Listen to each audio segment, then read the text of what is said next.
આજે વાત કરવી છે મારે મારા દેવર વિશે.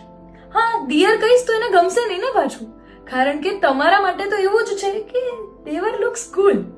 મારે તમારા જ વિશે વાત કરવી છે. મારો આ વાતોડિયા સ્વભાવને ઘરમાં કોઈ સાંભળનારું વ્યક્તિ એટલે તમે છો. પણ આમ તો હું વધારે તમે કહું નહીં, હું તો તું જ કહેવામાં માનું છું, કારણ કે આ ઘરમાં મારો બેસ્ટ ફ્રેન્ડ એટલે મારો દેર. હવે એના મજાક મસ્તી વાળા સ્વભાવની મને હવે આદત લાગી ગઈ છે.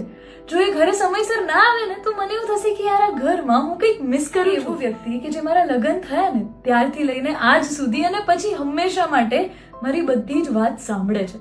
મારે કોઈને કંઈ પૂછવું ના પડે, મારેથી ખાલી આમ કહેવાય કે મને આ જોઈએ છે ત્યાં મારા માટે આવી જતું હોય છે. અને સાચું કહું ને તો આ ઘરમાં મારું કોઈ બેસ્ટ ફ્રેન્ડ હોય ને તો એ તમે છો. આમ તો મને ખબર છે કે મારી અને મારા ભાઈની એટલી બધી બનતી નથી, કારણ કે અમે બંને તો ફેવરેટ દુશ્મન હતા એકબીજાની.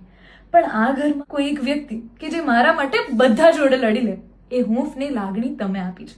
અને મને ખબર છે કે તમે કેટલીય વાર મને ભાભી માનો છો, તો કેટલીય વાર બેસ્ટ ફ્રેન્ડ માનીને પોતાની લાઈફની બધી વાત શેર કરો છો. તો ક્યારેક ભાભી માં છે એવું કહીને મને કહેશો કે આજે મારું ફેવરેટ જમવાનું બનાવી આપો ને, અને એના પછી તમારા ભાઈના એ રૂલ બુક્સથી બચાવવાનું કામ પણ મારું છે.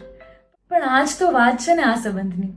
મારા ઘરથી દૂર હૂંફની લાગણીઓનું સરનામું મારા માટે તમે બનાવ્યું છે, અને તમારા માટે આ ઘરની છતની અંદર એક બેસ્ટ ફ્રેન્ડની સાથી હું બની છું. ફ્રોમ યોર ફેવરેટ ભાભી.